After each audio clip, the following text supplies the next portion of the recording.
Bismillahirrahmanirrahim. Assalamualaikum warahmatullahi wabarakatuh. Syukur Alhamdulillah kita bisa berjumpa lagi di channel ini.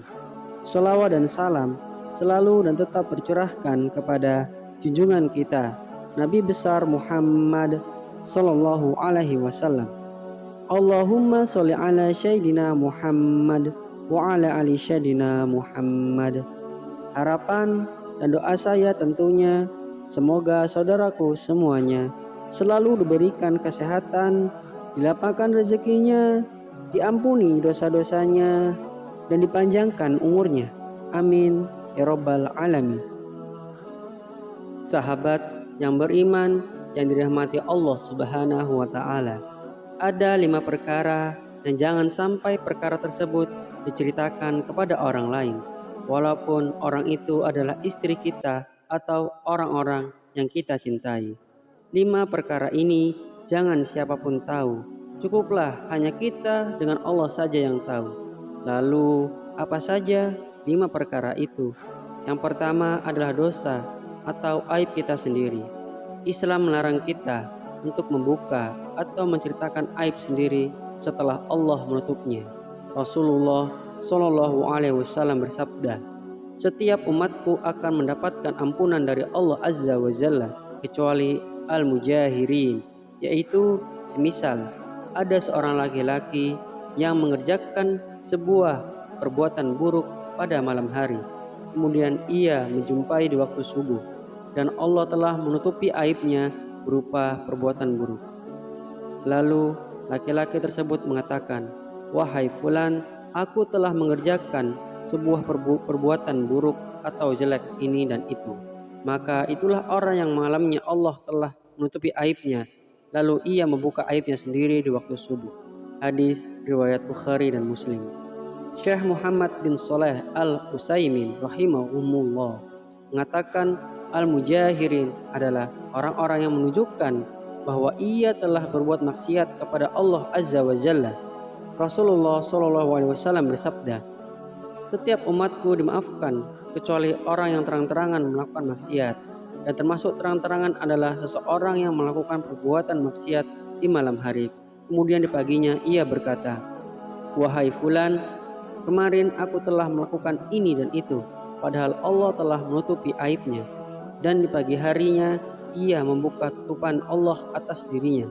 Hadis riwayat Bukhari dan Muslim. Maka dari itu hendaklah kita langsung bertaubat ketika melakukan kesalahan dan menutup erat aib tersebut. Lalu yang kedua, tidak boleh menceritakan aib orang lain. Aib adalah bagian dari masa lalu setiap orang, sehingga tidak boleh disebarkan, apalagi dengan maksud menjelekannya. Allah Subhanahu wa Ta'ala berfirman dalam Quran surat An-Nur ayat 19 tentang perintah menutup aib sesama.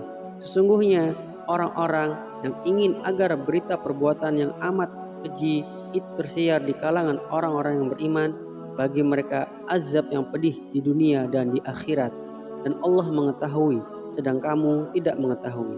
Ajaran Islam memerintahkan setiap muslim supaya menutup aib, baik aib diri sendiri maupun aib orang lain. Rasulullah Shallallahu Alaihi Wasallam bersabda, wahai orang-orang yang beriman dengan lisannya tetapi tidak beriman dengan hatinya, janganlah kamu mengumpat kaum muslimin dan janganlah membuat aib mereka. Barang siapa membuka aib saudaranya, niscaya Allah akan membuka aibnya, dan siapa yang dibuka Allah akan aibnya, niscaya Allah akan menunjukkan aibnya meskipun dirahasiakan di lubang kendaraan. Hadis riwayat At-Tirmizi. Dalam riwayat lain, Rasulullah Shallallahu Alaihi Wasallam juga bersabda, setiap umatku dimaafkan kecuali orang yang terang-terangan melakukan maksiat, dan termasuk terang-terangan adalah seseorang melakukan perbuatan maksiat di malam hari, kemudian di paginya ia berkata, wahai fulan, kemarin aku telah melakukan ini dan itu, padahal Allah telah menutupi aibnya itu, dan di pagi harinya ia membuka tutupan Allah atas dirinya. Hadis riwayat Bukhari dan Muslim. Lalu yang ketiga, urusan ranjang suami istri. Ada beberapa umat muslim yang terkadang terlalu frontal atau mereka yang baru menikah menceritakan hubungan intim dengan pasangan. baik suami maupun istri, kepada teman terdekat mereka hanya untuk mencairkan suasana atau bercanda saja. Padahal dalam ajaran agama Islam, hubungan intim antara suami dan istri ini tidak boleh diumbar ke siapapun. Rasulullah Shallallahu Alaihi Wasallam pernah bersabda, paling buruknya kedudukan manusia di sisi Allah nanti di akhirat adalah orang laki-laki yang berhubungan badan dengan istrinya, lalu ia menceritakan rahasianya pada orang lain. Hadis riwayat Muslim. Kemudian yang keempat, menjaga amanah orang. Jika seseorang menceritakan suatu peristiwa kemudian ia berpaling, maka cerita itu menjadi amanah. Hadis riwayat Tirmizi dari Jabir bin Abdullah. Amanah merupakan salah satu sifat mulia yang dimiliki oleh Nabi Muhammad Sallallahu Alaihi Wasallam. Ajaran untuk bersifat amanah ini sejalan dengan perintah Allah dalam Quran surat An-Nisa ayat 58. Sesungguhnya Allah menyuruhmu menyampaikan amanah kepada orang yang berhak menerimanya. Dan apabila kamu menetapkan hukum di antara manusia, hendaknya kamu menetapkan dengan adil. Sesungguhnya Allah sebaik-baik yang memberi pengajaran kepadamu. Sesungguhnya Allah Maha Mendengar lagi Maha Melihat. Rasulullah juga pernah bersabda tentang amanah yang diriwayatkan oleh Imam Ahmad. Tidak ada iman yang sempurna bagi orang yang tidak memiliki sifat amanah, dan tidak ada agama yang sempurna bagi orang yang tidak menepati janji. Amanah memiliki arti dipercaya atau terpercaya. Sementara itu, jika dilihat dari sisi akidah dan syariat agama, amanah adalah segala sesuatu yang harus dipertanggungjawabkan dan berkaitan dengan orang lain atau pihak lain. Amanah bisa berupa benda, pekerjaan, perkataan, ataupun kepercayaan. Maka amanah bisa berbentuk apa saja yang nantinya akan dimintai pertanggungjawabannya.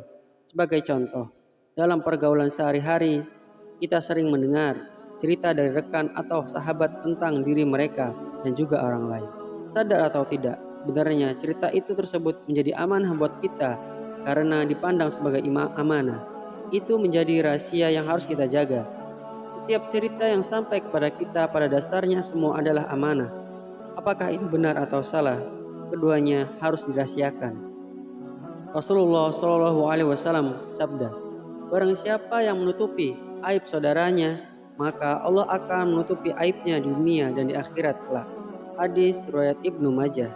Dalam hadis lain, Rasulullah Shallallahu Alaihi Wasallam juga bersabda, khianat terbesar adalah ketika engkau membicarakan saudaramu perkara yang bagimu itu menganggap dirimu jujur, padahal baginya dirimu adalah pembohong.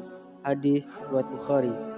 Kemudian yang kelima, orang yang dipercaya memandikan jenazah. Dari Abu Rafi radhiyallahu an secara marfu', siapa yang memandikan mayat lalu ia menyembunyikan aibnya, maka Allah akan mengampuninya sebanyak 40 kali. Hadis sahih yang diriwayatkan oleh Imam Baihaqi.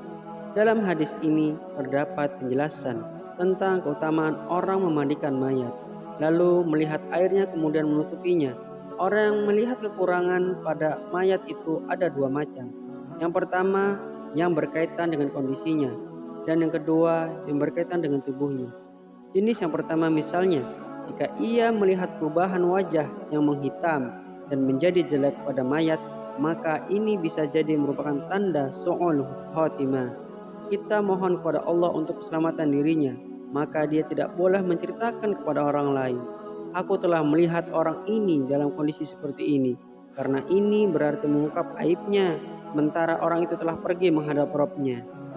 Dan Allah akan memberikan balasan yang pantas dengan adil atau maaf atas karunia-Nya.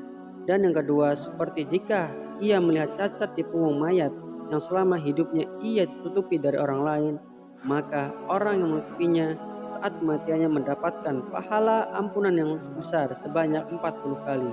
Sahabat yang beriman yang dirahmati Allah, itulah mengenai 5 hal yang tidak boleh diceritakan kepada orang lain. Wallahu a'lam. Demikian yang bisa saya bagikan, semoga bermanfaat untuk kita semua. Amin ya rabbal alamin. Wassalamualaikum warahmatullahi wabarakatuh.